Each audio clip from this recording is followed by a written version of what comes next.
A security guy is seen in the movie's opening scene nervously unscrewing the vent screws with his bare hands. The sound of someone beating on the closed door startled the guard. At last, he unlocked the vents and made his way inside. He did not see the shadow of what appeared to be a big bear as he quickly fled the room after crawling out of the vents. A buzzing sound came from behind the guard as he was attempting to open the door. The guard yelled in alarm as something moved at him from behind. The guard was fastened to a chair, and all that could be heard were his terrified cries as a mechanized bear mask was placed over his head, killing him. While purchasing an ice cream for himself, Mike Schmidt, a mall police officer, observed a youngster who was by himself. Mike continued to scan the youngster. Mike thought the guy was a kidnapper when he saw him approaching the youngster and bringing him someplace else. He chased after them and tackled the man into the fountain, where he was mercilessly beaten. When Mike's colleague dragged him away from the guy, he discovered that the man was, in fact, the child's father. Following the incident, Mike went to see Steve Ragan, a career counselor, to seek assistance, but the counselor turned him down since Mike had a history of being dismissed for a variety of offenses, including disobedience. However, Steve appeared to grasp something when he saw Mike's whole name, and he made the decision to hire Mike as a night watchman at Freddy Fazbear's Pizza, an abandoned restaurant. Mike turned down the employment opportunity as his younger sister Abby prevented him from working nights. Even so, Steve gave Mike his phone card in case he had second thoughts. Mike returned home, and Max, Abby's nanny, departed. Mike went to Abby's room to see how she was doing and saw that she was still sketching. He inquired about the painting, to which Abby replied that the people she had drawn were her friends. Mike went to sleep in his room after that. Mike dreamed of what had transpired years before as he slept.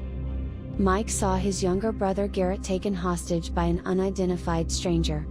A younger Mike chased after the vehicle, and a later version of himself was heard calling out his brother's name as he watched the vehicle drive away from him. Mike met up with Dr. Lillian and his cunning Aunt Jane the next day, who intended to take custody of Abby in order to get child support payments.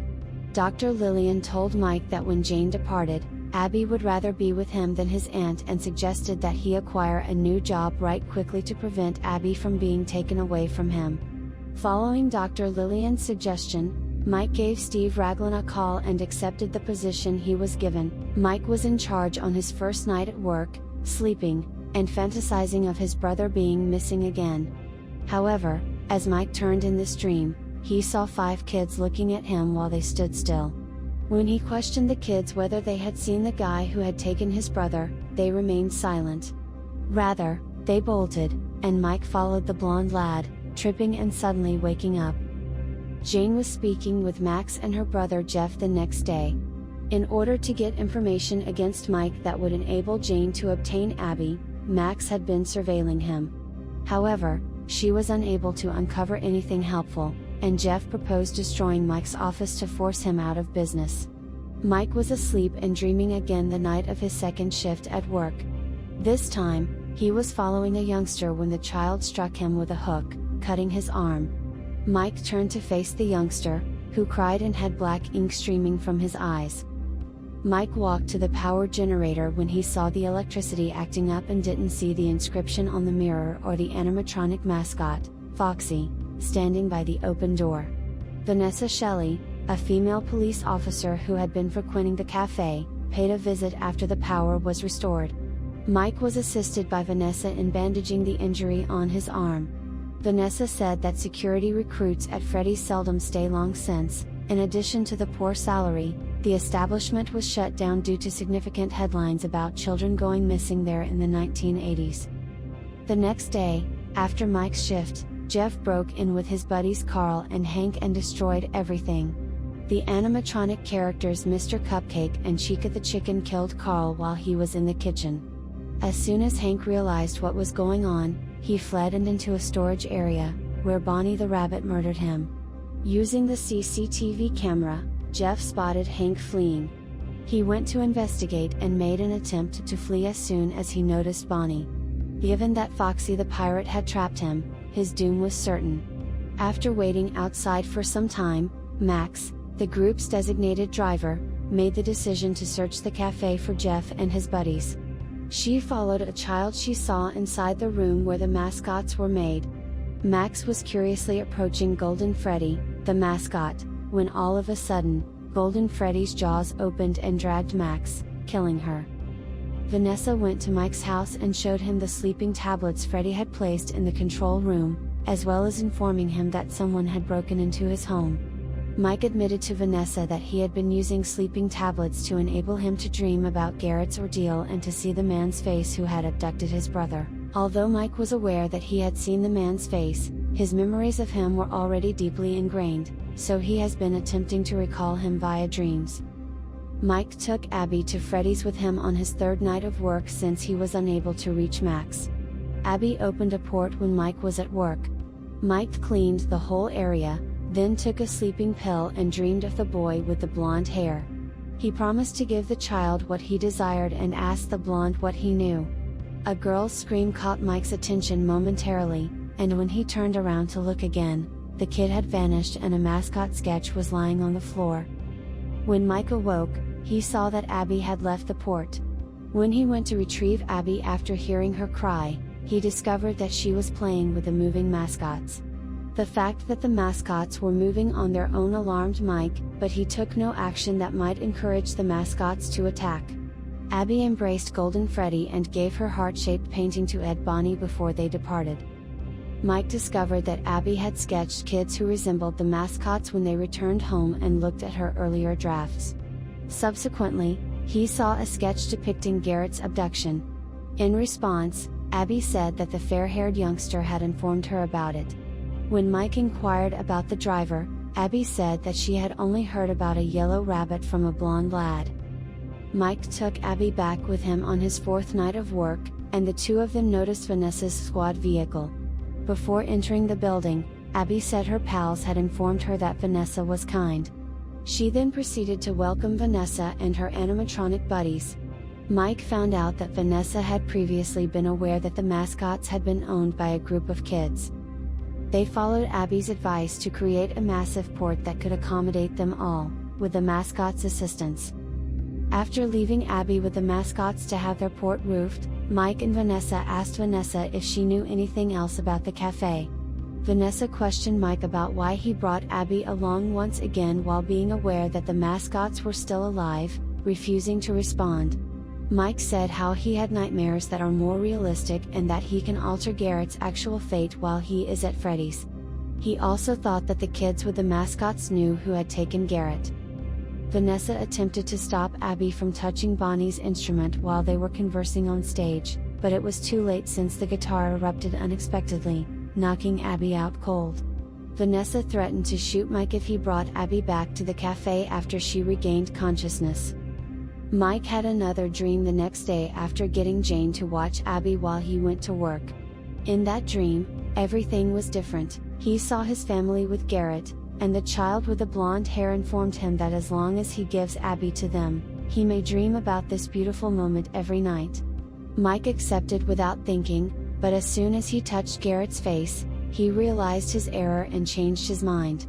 However, upon turning, all of it vanished, and all of a sudden, the kids were charging at him. He awoke to find himself chained to a chair and ready to have his face covered by a mechanical mask. After getting out of the chair and moving back, he discovered Max's head and the remains of the other victims. Mike shouted in terror as he attempted to flee after hearing humming from behind him.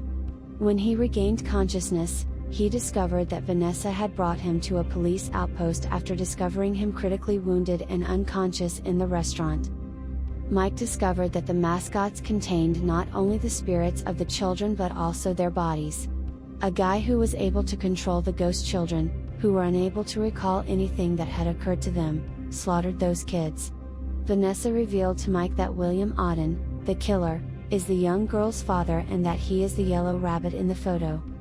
Golden Freddy, in the meanwhile, murdered Jane at Mike's home in order to obtain Abby, who voluntarily accompanied him as she had faith in him. In an attempt to help Abby, Mike crept inside the cafe and discovered that Golden Freddy and Bonnie were secretly leading her someplace. The two mascots malfunctioned when Mike tasered the water that was put on the stage. Mike tased Chica after running after her and Abby. The siblings fled, but Mr. Cupcake grabbed Mike's leg. Mike instructed Abby to go as he battled Mr. Cupcake. Foxy was after Abby while Mike was fending off Mr. Cupcake.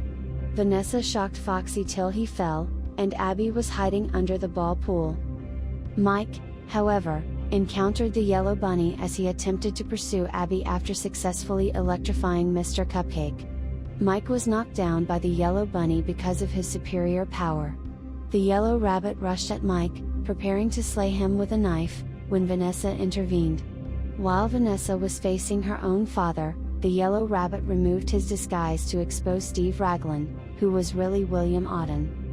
When Mike awoke, he instructed Abby to sketch the true events surrounding the ghost children in order to assist them in identifying the true villain. After Abby followed instructions, William saw her and released Vanessa to approach Abby.